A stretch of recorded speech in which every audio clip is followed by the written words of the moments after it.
The prince leaves the main showroom, and a handful of people follow her out.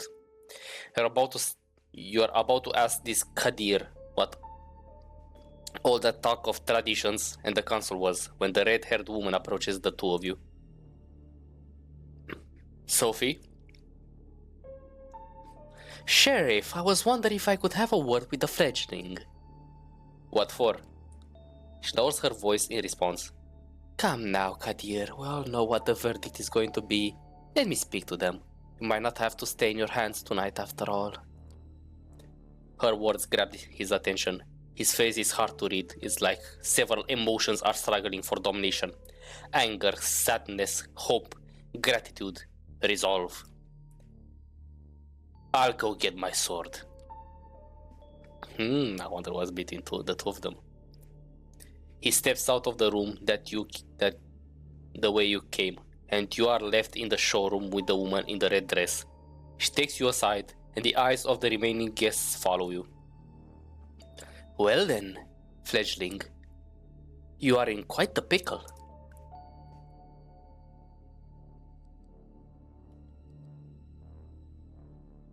Oh, what do you mean? I still don't understand what my crime is here. Poor thing. This really isn't your fault, but if you want to get out of here in one piece, you need to understand one crucial fact that seems to have eluded your grasp. Last night, you became a vampire. Wait, what? Oh yes, I am well aware of how ridiculous that sounds. Is the reason why we have these nicer words for it. Kindred. Being embraced, having a sire. The fact remains.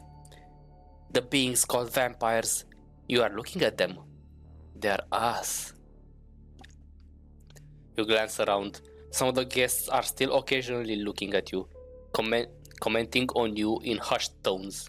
Many of the patrons are pale, really pale. Most hold glasses of wine. No, not wine. That's not the right thickness, and not the right color either. You're trying to come up with something sensible to say, but you're drawing a blank. It makes a morbid kind of sense. You drank blood last night, there's no denying it. And your breathing has not returned. Your heart remains still. A vampire. Two voices in your head start battling for supremacy. One of them slowly begins to put everything that happened since yesterday together, coming to a conclusion that no matter how insane it might seem, nothing but what she's saying makes sense. The other voice just keeps saying, what the fuck, on repeat. You're surprised. This is often how it plays out by design. Kadir deliberately keeping you in the dark and all. If we do nothing, you'll be cut down, as sure as day follows night. But I am here to offer you a chance, a way out, under one condition. I will take you under my wing. If you're lucky, the prince will be in a good mood tonight and Kadir's complaints about your behavior won't influence her judgment. Their society values docility. She might agree to this, but only if you swear fealty to me. I am not making this offer lightly. As your patron, I will take responsibility for you. Your actions will reflect on me. If they reflect negatively, well, I will make sure you face the consequences. What happens if suppose I say yes? What happens then? You survive, hopefully, or not, depending on the prince's whim. I'm giving you a chance, not a guarantee. But if you take me as your patron, I will guide you in this new reality, and you will assist me, like a child will the sire. Steps and hushed voices can be heard from the side room. Seems the prince and her council are returning to the showroom. Kadir appears from downstairs as well and starts walking towards you. When you hear the verdict, ask to be spared. I will intervene. Remember my condition. She flashes a heart-melting smile towards Kadir, who does not smile back. There's some dark history between these two. Who knows, maybe even a jihad. The sheriff's immaculate suit is now complemented by a curved, oriental-looking metal scabbard, fastened with a colorful sash around his waist. It would look vaguely ridiculous if it wasn't surprisingly intimidating first and foremost. Kadir takes his place next to you and observes as the prince takes center stage again. Loyal kindred of the New York City Camarila gathered here tonight. I have made my decision regarding this fledgling. Their behavior since being embraced has been disagreeable and does not bode well for the becoming a valuable member of our city. I just told him he didn't do shit once. You are all keenly aware that these nights we need to close our ranks and trust the wisdom of our elders and their traditions most than ever before. As our trusted sheriff pointed out, there can be only one course of action. Although I acknowledge some of my council's divergent opinions on this, she takes a look specifically at one of the people who left the room before, a somewhat plainly dressed, shy-looking man whose skin has a somewhat healthier tone. He bows his head in deference. I hold the final authority over this fledgling's fate, and I declare that while their embrace might be the sire's responsibility, in their absence, it is their progeny that shall be punished. The sentence is final death, to be resolved presently. Kadir, you hear a scraping sound and see that the sheriff has unsheathed his curved sword. It is a beautifully detailed blade which you expect must be worth a small fortune. Its apparent sharpness makes you freeze up.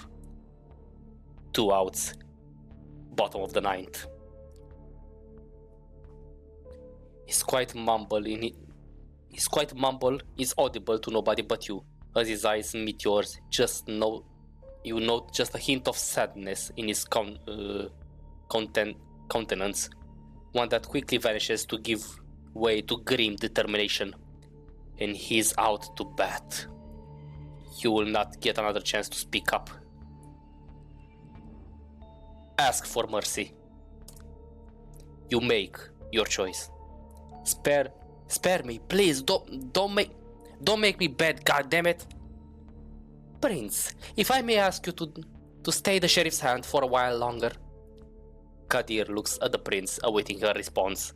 The sword is still hanging above you, threatening to fall at the moment's notice. Is there something you'd like to say, Miss Langley? Yes, if I may. At first, the prince looks somewhat annoyed at the distraction, but she stays quiet for a while, measuring the mood in the room. The bored elite suddenly look at you with aroused interest, some of them dismayed at not seeing the bloodshed, but all intrigued by the unexpected twist. The prince nods. Well, let's hear it.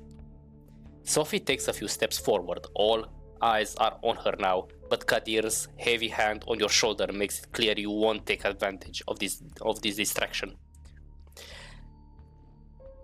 My prince, while the traditions are clear, I believe that the proper context should be observed in addition to the letter of our laws.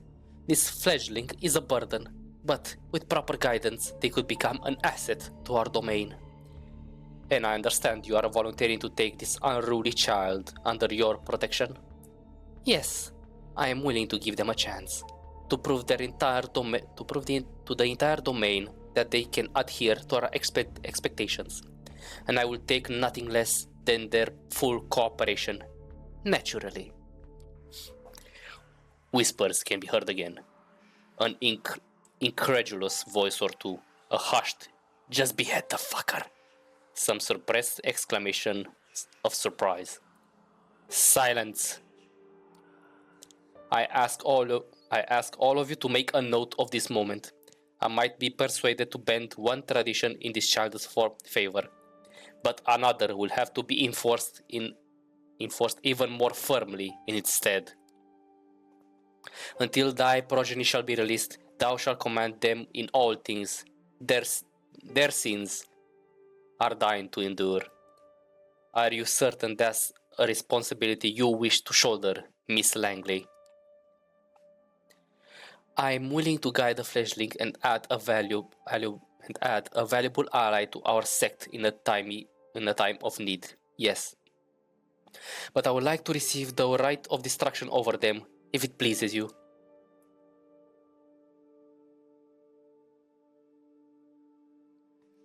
The elders are talking. I'm gonna continue to remain silent. Its clear tensions are high. It feels surreal to listen to strangers discussing your death, or second death apparently, and keeping silent. Decide it's for the best to let Sophie handle this alone and not interject. You have no idea how to handle this eyes wide shut crowd. The prince looks at you as if weighing your worth. She takes another good measure of the room before she speaks again. I shall grant what you ask. Let it be known, Sophie Langley of Clan of the... Holy shit! I'm a Ventrue whose sire... Okay. Word is a Toreador. This is amazing. Sophie Langley of the Clan of the Rose will become the fledgling's patron. They shall be considered like sire and child. Miss Langley will take full responsibility for them, and I grant her the right of destruction if she sees fit to use it. Let my intentions be clear, however. If I am to turn a blind eye to one of our most important traditions on this occasion, I expect it to be beneficial to the Camarilla. Substantial so. I hope you find this verdict satisfactory, Miss Langley. Of course, Prince. Thank you. Very well. I think I botched the prince's voice a bit. Can I go back? No, I can't. She turns to you. What is your name, child? Carl, Prince. She nods. Welcome to the Camarilla, Carl. Found our first word of the dictionary. A major sect of vampires devoted primarily to maintaining the Masquerade through influence and manipulation of mortal society. Now, this evening proved to be even more eventful than I anticipated, but with the fledgling's fate decided, I believe our meeting here can conclude. Next word, the fledgling. A newly created vampire still under their sire's protection. Define sire's protection, sire. Thank you all for appearing on such short notice. Give my regards to those who couldn't make it. Kadir, a moment of your time before I let you return to your duties. Of course, Prince. Can I move from here? No. I have to enter here manually. Oh, sorry, that's the log.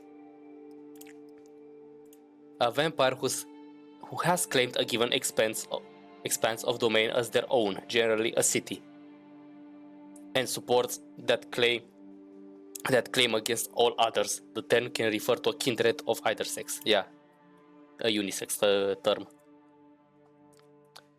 He shoots you a side glance that doesn't leave much space for interpretation. You will be watched. You will be judged. And it need be, you will be punished. The two of them leave the gallery. Well, Carl, I think we're both already managed to significantly improve each other's evenings. But let's keep the ball rolling, shall we? I think we should have a toast to a new, fruitful partnership. She raises her hand at one of the well-dressed concierge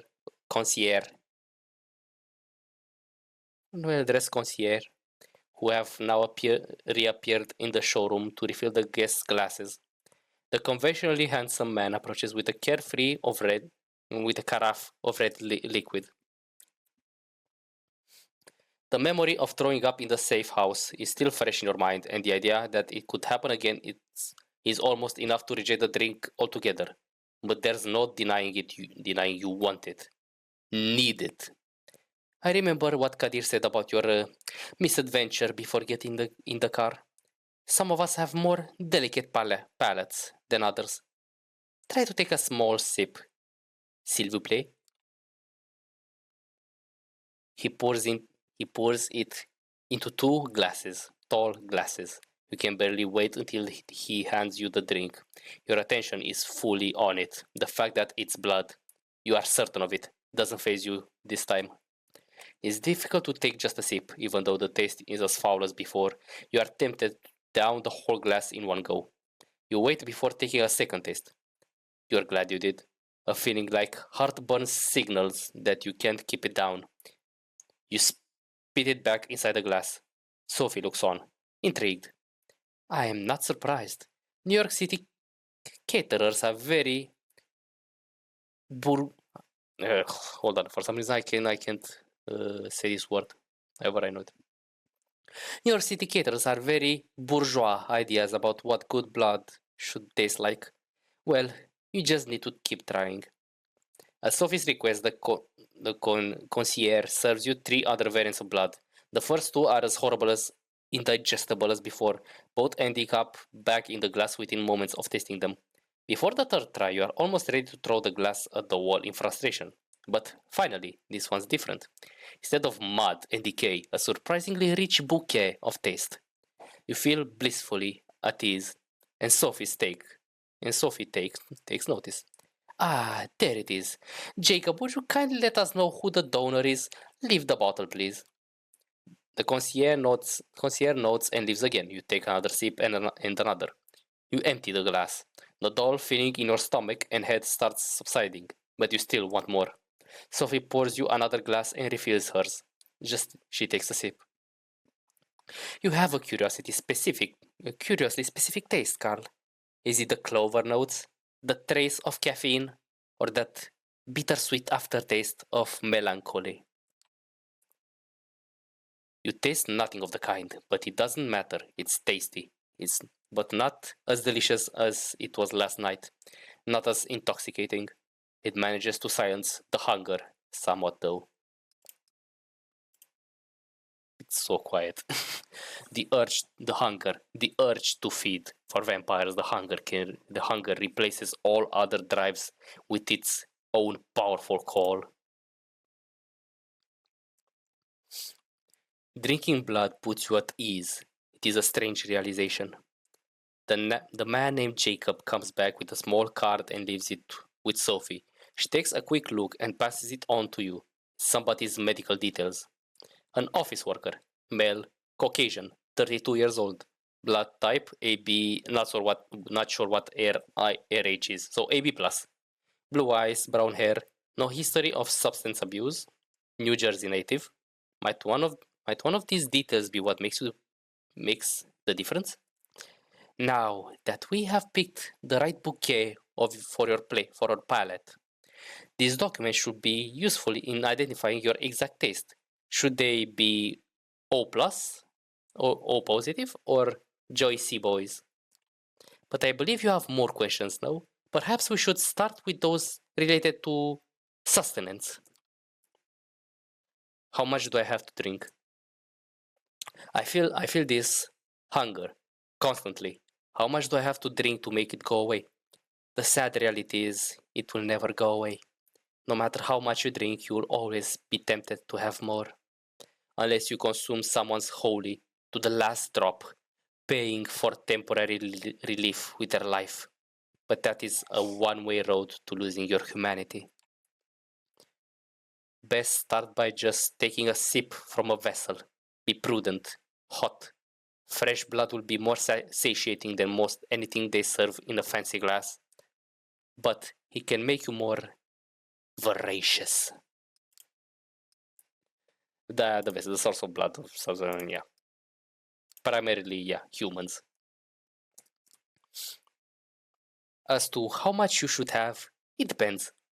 If you're frugal, you can survive many nights without a single drink, but it's risky, and you will tempt the beast that is part of the curse.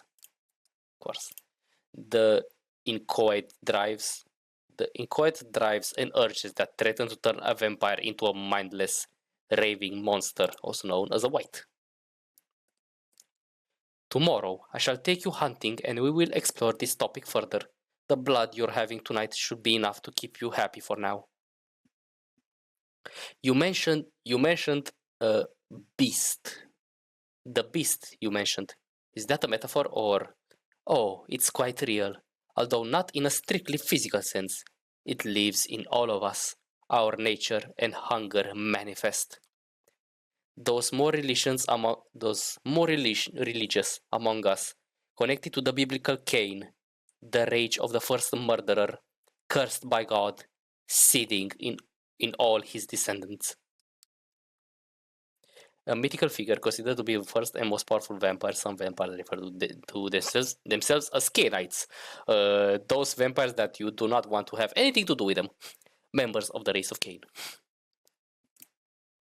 Man, it's so quiet. Continue. I, however, am a child of the... I, however, am a child of the Enlightenment. Not that it makes my struggle any easier. I have to be wary like every other kindred in this city and beyond. Yeah, we already know that kindred is their word for vampires. Individual kindred each have a unique relationship to their beast. What yours is going to be remains the same, to be seen. But you do not need to keep it under control. Each outburst endangers not just you, but also the masquerade. You do need to keep it under control. Yeah, fine. The concierge returns and asks for permission to intrude, which Sophie gives with a polite smile and leans in to whisper in her ear. You note that the gallery is now almost empty. I'm being told that the gallery is about to close, but we still have quite a lot to discuss. We'll go to one of my apartments. My jalopy, I don't fucking know, is waiting downstairs. Come. The smile she puts on could tip any negotiation towards her favor. Her words are like honey, and she makes it impossible to take your eyes off her. You are under her spell momentarily. Sophie leads you to a luxurious silver Rolls Royce and invites you to sit in the back.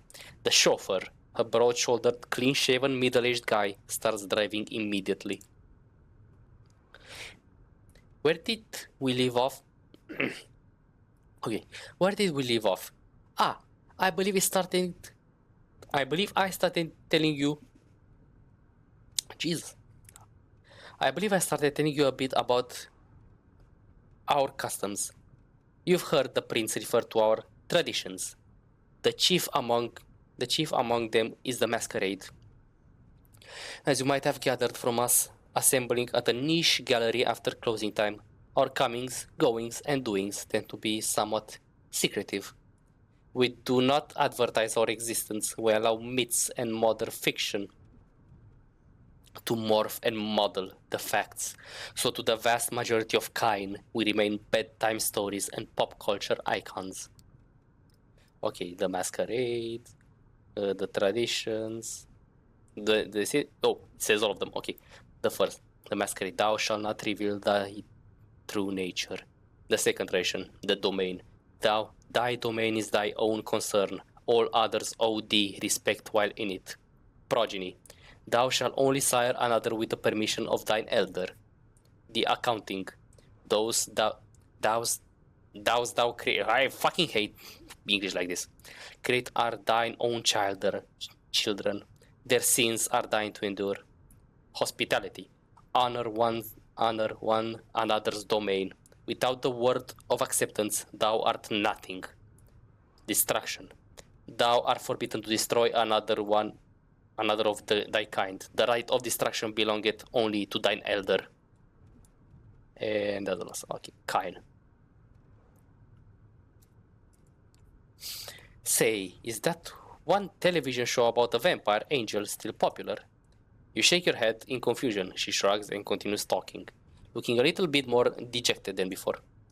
Our clandestine ways help us remain safe, allow us to explain away the occasional trip up to the rational minds of the 21st century humanity and dictate much of our interactions with mortals. What's the risk? What's the worst that could happen if you're a vampire? I'm sure you can defeat any threat that comes your way. It would surely make things easier if we could. Unfortunately for us, there are plenty of things that harm us. Chief among them are the sunlight and fire. Both will burn you to ash. That's why we rest during the day. You felt it, I'm sure. That it's more like being dead than being dormant. But we have no choice. We are the night dwellers, but the day sleepers.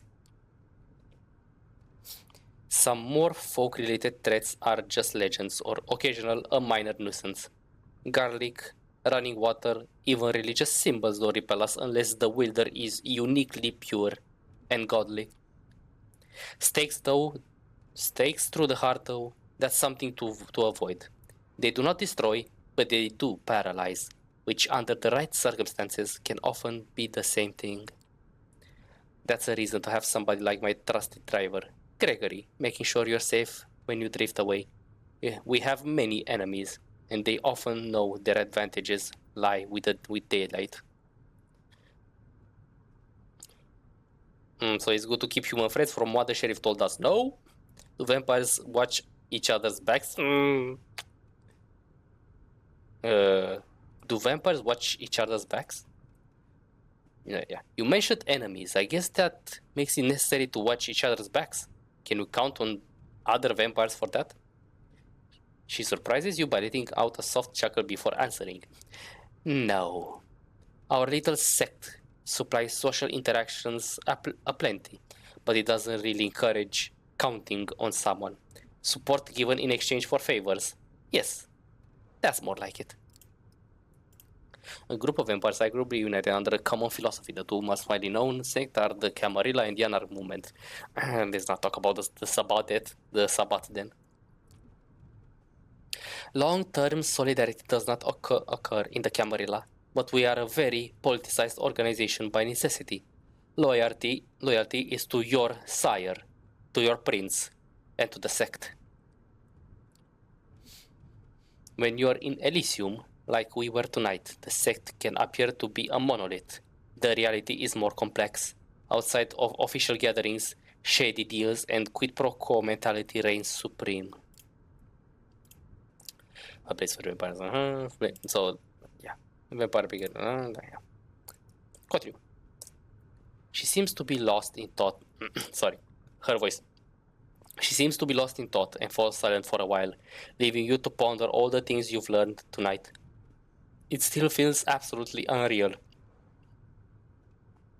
But as piece after piece of knowledge falls into place, the image becomes almost like an entire logical jigsaw puzzle. Whatever you wouldn't believe on your own, you've witnessed. Many questions swarm your thoughts, but the one you keep returning to is what your place in this new reality should be. The car stops. You are in the city, in front of an old but well-renovated apartment building. We're here. Would you like to see your belongings?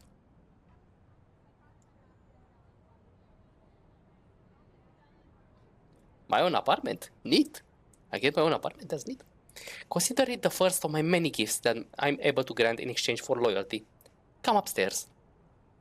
She leads you through a small hall with a night guard who greets Miss Lang. It's Miss Langley with a good evening, and you take the stairs up to the second floor. Sophie opens the door to room 209. Damn, bro. That look good. Inside are all the amenities you could expect from a modern apartment, and some you wouldn't have deemed necessary just the previous night, including thick blinds on the windows. The back room has a comfortable-looking bed and a thick steel door with several sturdy-looking locks, but no windows. Well, how do you like it? This is great, thank you. I'm glad. Make yourself at home. Tomorrow I'll take you hunting and discuss the blood in more detail. I'll let you get comfortable. The keys are by the television set. I'll come pick you up tomorrow. Calm down. You can't read. You know how to read? Probably. I will come pick you up tomorrow night. Use the back room for rest. You can lock the doors, just in case. It stings a bit where she lives. It's like the room suddenly became a few shades dimmer. You inspect the kitchen, hoping to find something to drink. Nothing. No regular food either. Feels strange that Kadir could be a more thoughtful host than your new sire, even if only if that in that respect. You briefly wonder if the sheriff might have a hidden side. The sheriff again. The sheriff ensures that the traditions and the decrees of the prince are obeyed, hunts down violators, and delivers just punishment. In the case of minor violations or known enemies of the Camarilla, the sheriff is usually authorized to act as both judge and jailer / executioner. But when it comes to greater offenses, they will be delivered to the accused to the court to be judged. With nothing left to do, you lie on the couch with the TV playing in the background for company. Columbo reruns, Kojak reruns. President of the United States got himself into serious trouble again.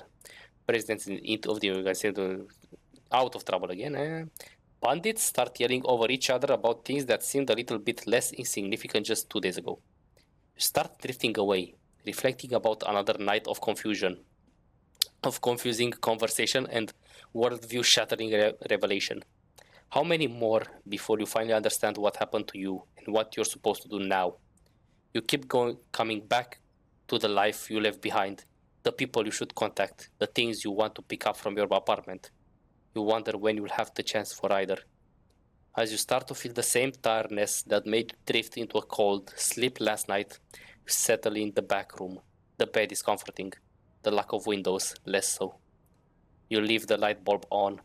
Looking at it, you realize it's the closest you'll ever come to staring at the sun on a breezy summer day again. A wave of melancholy overwhelms you. A few minutes later, your consciousness fades and you take the plunge into darkness again, sinking, sinking, sinking, sinking.